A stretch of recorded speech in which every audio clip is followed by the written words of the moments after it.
A Revolução Científica é um processo que aconteceu principalmente no século XVII e que teve como consequência o fim da teoria aristotélica. Para ser mais preciso, a Revolução Científica termina com a substituição da teoria aristotélica pelo que a gente chama de ciência moderna. Então, antes da Revolução Científica, a teoria dominante era a teoria do Aristóteles, né? E essa teoria ela tem características que são muito diferentes daquelas que a gente encontra hoje nas teorias científicas. Por exemplo, né, o Aristóteles ele não considerava a matemática como uma forma de descrição ou de representação dos fenômenos da natureza, ou seja, ele não usava matemática na física, né? Então, a física do Aristóteles ela é toda qualitativa, né? Isso para nós hoje é inimaginável, né? Quando a gente começa a estudar física, a gente já começa a estudar física matemática, né? A física e as equações da física e tal. Então, o uso da matemática na física, que hoje para nós é algo muito natural, né? Não era feito ali na teoria aristotélica. Outra característica importante da ciência moderna, né, a ciência atual, é o uso de experimentos, né? Então, as teorias são propostas, né, elaboradas, mas elas são testadas em laboratório. A gente faz experimento para verificar se as hipóteses estão ok, né, se elas estão de acordo com o que a gente mede no experimento. E a teoria aristotélica não prevê essa dinâmica, né? Então, a teoria aristotélica não usa essa dinâmica de observação experimental, né? A observação que era o que o Aristóteles usava para formular a teoria dele, né, para basear a teoria dele, era uma observação passiva do mundo, né, não uma observação organizada como a observação experimental. Então, o Aristóteles não fazia experimentos como nós fazemos hoje. Só para a gente ter uma noção temporal, né, o Aristóteles foi um filósofo grego, né, ele viveu ali por volta de 300, 400 a.C., e a Revolução Científica só foi acontecer lá para 1600, 1700 depois de Cristo, né? Então, entre esse período aí, né, a filosofia aristotélica ela era a teoria mais influente. Então, esse nome Revolução Científica, né, é um nome adequado, né, para representar esse período em que houve uma mudança radical, né, na nossa forma de descrever o mundo. Acontece que os estudiosos, né, os historiadores da ciência, eles também caracterizam um período posterior como a segunda revolução científica, né? E esse período ele acontece ali no início do século XX, né? Logo em 1900 já existem elementos ali que permitem com que esses estudiosos caracterizem como outro período de revolução, né? Então seria a segunda revolução científica. Essa revolução ela é marcada principalmente pelo surgimento de teorias como a relatividade, teoria da relatividade e a mecânica quântica, tá? E é sobre isso que a gente vai falar nesse vídeo aqui. Então a gente vai falar sobre a segunda revolução científica, né? O que ela é, quais foram as alterações provocadas por ela. Esse é o canal Cientificar, é um canal de divulgação científica que a gente vai falar sobre física, sobre ciência, sobre física quântica, seus conceitos, suas aplicações. E se você gosta desses temas, se inscreva no canal, assim o YouTube vai te indicar os próximos vídeos que a gente postar aqui. Bom, diferente da Revolução Científica, né, essa segunda Revolução Científica, ela não é marcada por uma ruptura completa, né, da forma de entender o mundo, assim, né? No primeiro caso, né, na transição de teoria de Aristóteles para a teoria do Newton, né, se a gente tratar isso de forma grosseira assim, pensar na Revolução Científica como esse processo, né, de substituição da teoria aristotélica pela teoria do Newton, a mudança é muito radical, né? Você tem os exemplos que eu dei, né? O uso da matemática não estava presente na teoria aristotélica e se mostra presente na teoria do Newton, e o uso de experimentos, né, para verificar as teorias também é um elemento importante. Nesse período da segunda revolução científica, a gente não tem mudanças tão radicais assim. Mas apesar disso, a gente tem algumas alterações que são bem relevantes, né? Então, qual que era a situação da física ali no final do século XIX, né? Então, assim, pensa ali 1800 e segunda metade ali de 1800, o que existia ali de teorias da física, né? Nesse período, a gente já tinha a mecânica newtoniana bem consolidada, a termodinâmica e o eletromagnetismo clássico. A mecânica do Newton ela foi desenvolvida ali, né, no século XVIII, ali, foi muito bem, já estava nesse período muito bem consolidada, né, no final do século XIX, e ela tinha Assim, olha lá, qual que é o objeto de estudo da mecânica newtoniana? A gente estuda a mecânica newtoniana até hoje, né? Mas qual que é o objeto de estudo dela? Então são os objetos macroscópicos, né? O movimento dos objetos macroscópicos, né? Então ela explica como é que um objeto ganha velocidade, como ele se movimenta, qual que é a trajetória dele, né? Qual que é a aceleração. Então essas são as coisas que a gente estuda na mecânica newtoniana. Agora, quando a gente quer estudar a temperatura dos objetos ou a pressão que eles estão submetidos e tal, aí a gente vai usar uma outra teoria que é a termodinâmica, né? Então a termodinâmica ela tem como consequência, né, a Revolução Industrial, né? Porque o entendimento de máquinas térmicas que foram super importantes lá na Revolução Industrial só foi elaborado, né, o entendimento desses processos só foi desenvolvido com a teoria termodinâmica, né? Então a termodinâmica era uma outra teoria da física muito bem estabelecida ali no final do século XIX. E uma terceira área que a gente pode destacar é o eletromagnetismo, né? O eletromagnetismo ele é a junção de duas áreas, né? Então uma teoria elétrica, né, que estudava fenômenos elétricos, com o magnetismo, né? É a união dessas duas coisas que a princípio elas parecem ser independentes, né? Então se você tem nos fenômenos elétricos lá cargas em movimento ou cargas interagindo umas com as outras, e aí você teria uma teoria, né? Que é a teoria dos fenômenos elétricos.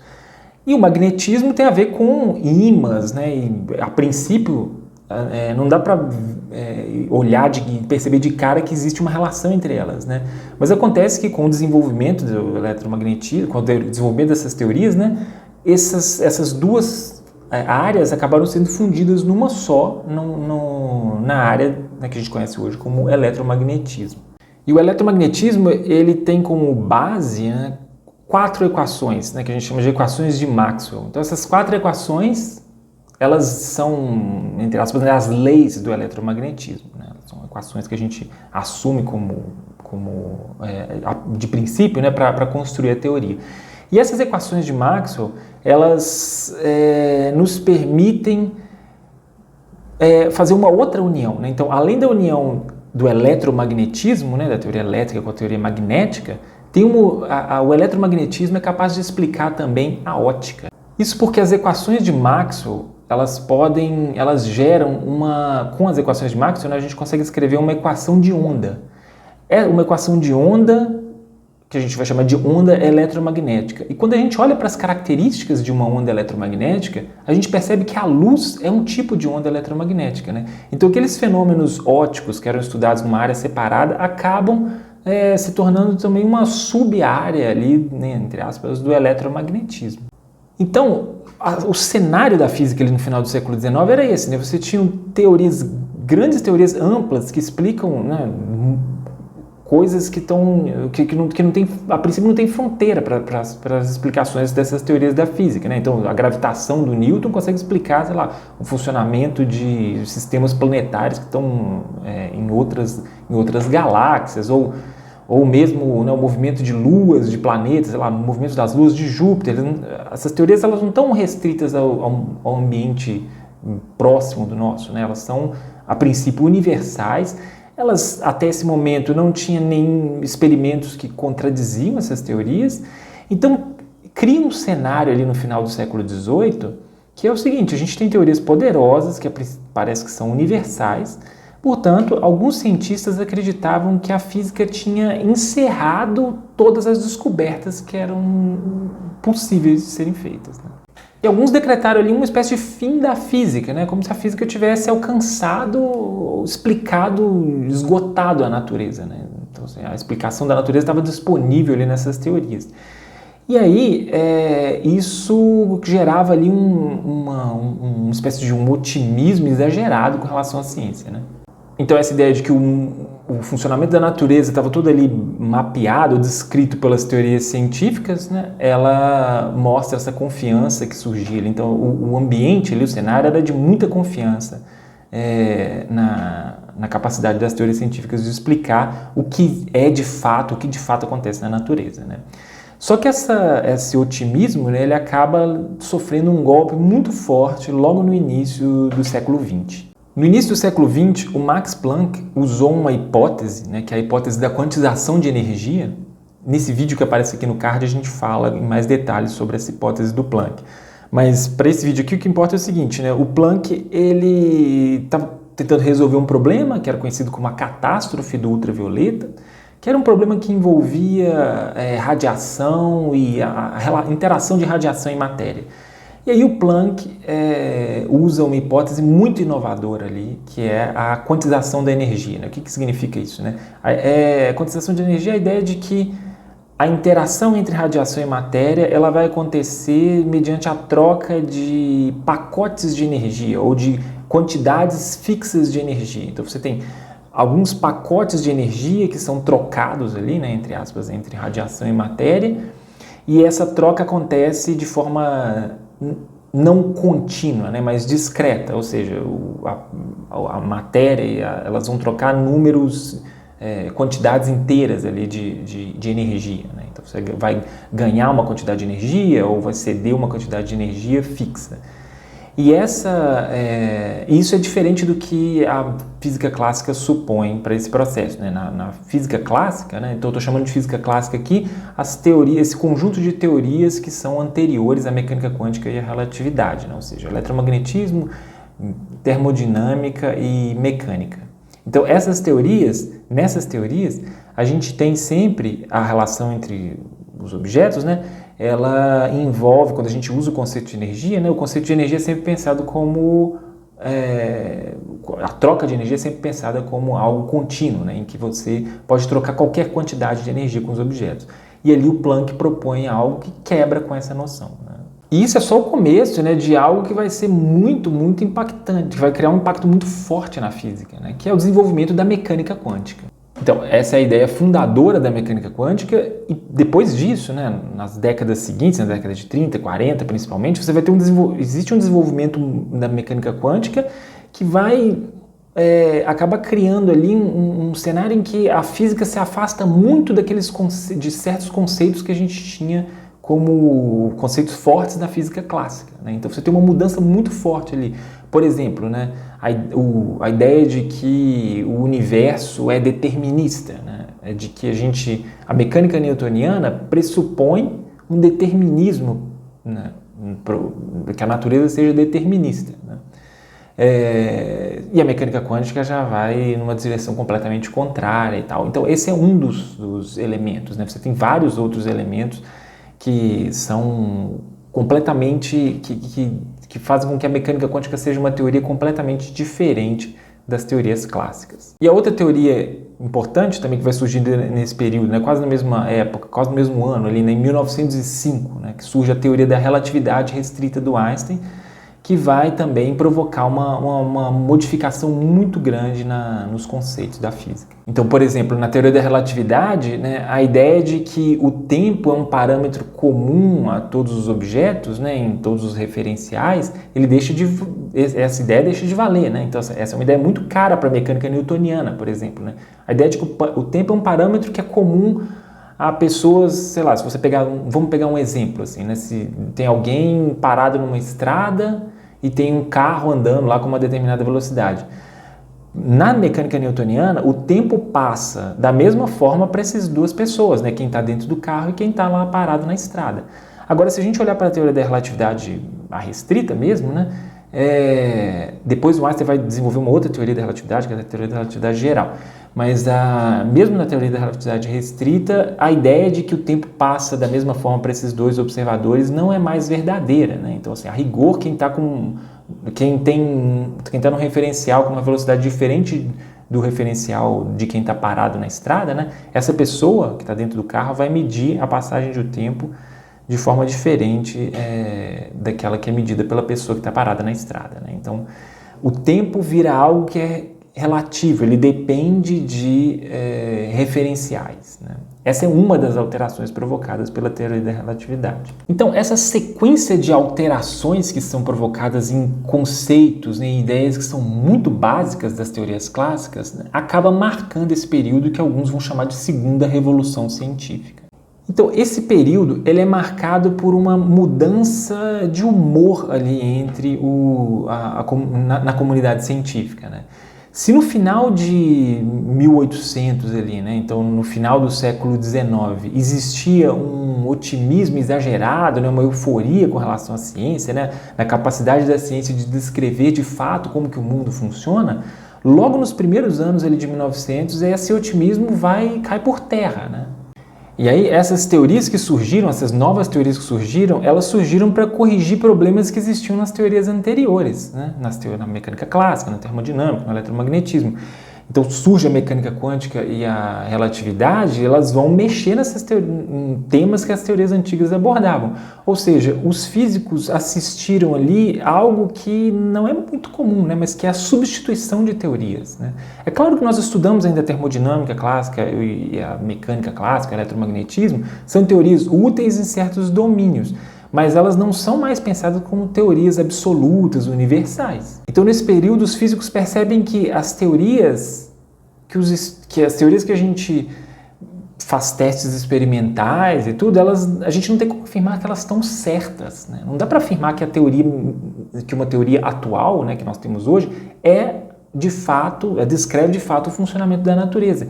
Isso porque pode surgir algum experimento no futuro, que a gente não conhece ainda hoje, que mostre que essas teorias atuais têm problemas, né? Então os físicos viram isso acontecer ali nessa transição, né? Nesse período que a gente chama de segunda revolução científica. E aí quando você vê isso, né? Quando você vê esse processo de substituição de teorias, né? Você percebe que a sua teoria está submetida ali ela pode ser substituída por outras, né? Ela não tem um vínculo com a realidade, assim, um vínculo muito forte com um vínculo absoluto com o real funcionamento do mundo, né? O que a gente tem é uma ferramenta que nos permite descrever alguns resultados experimentais. Agora, falar que a teoria científica descreve a realidade, o último das coisas, já fica muito difícil quando a gente percebe que as teorias podem ser substituídas por outras, né? Então, quem vai afirmar que as teorias atuais nossas, que nós temos hoje, descrevem de fato o funcionamento último da natureza, né? Quem vai afirmar isso, né? A gente pode sempre imaginar que em algum momento vai surgir um novo experimento que contradiz essas teorias atuais. E isso joga ali um balde de água fria naquele otimismo que existia lá no final do século XIX, né? As pessoas achando que a física tinha acabado, tinha resolvido todos os problemas.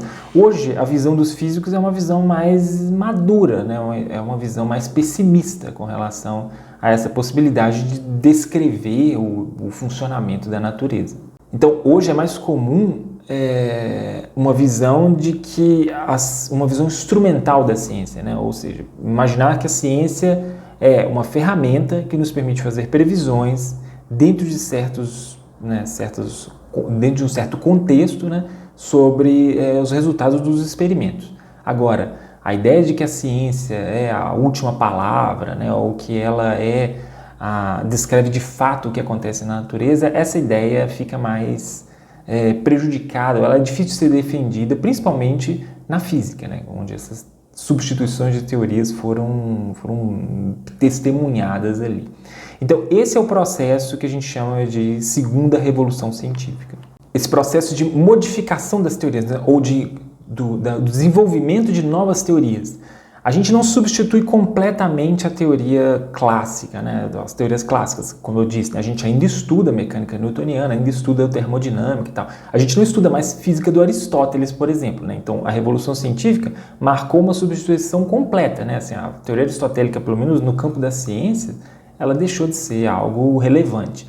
É claro que a segunda revolução científica não faz isso com as teorias clássicas, né? Então, não é porque surgiu a mecânica quântica ou a relatividade que a teoria do Newton deixa de ser estudada, né? A teoria do Newton é útil em certos domínios, mas nós sabemos que ela não é, né? A teoria do Newton não é a teoria, ou mesmo as teorias clássicas, né? Elas não são as descrições mais precisas que nós temos, né? As descrições mais detalhadas, mais profundas que nós temos sobre o funcionamento sobre os fenômenos naturais, né? Então, a teoria da relatividade e a mecânica quântica, de certa forma, substituem ali em alguns domínios, né, as teorias clássicas, né? E esse é o processo que a gente chama de segunda revolução científica.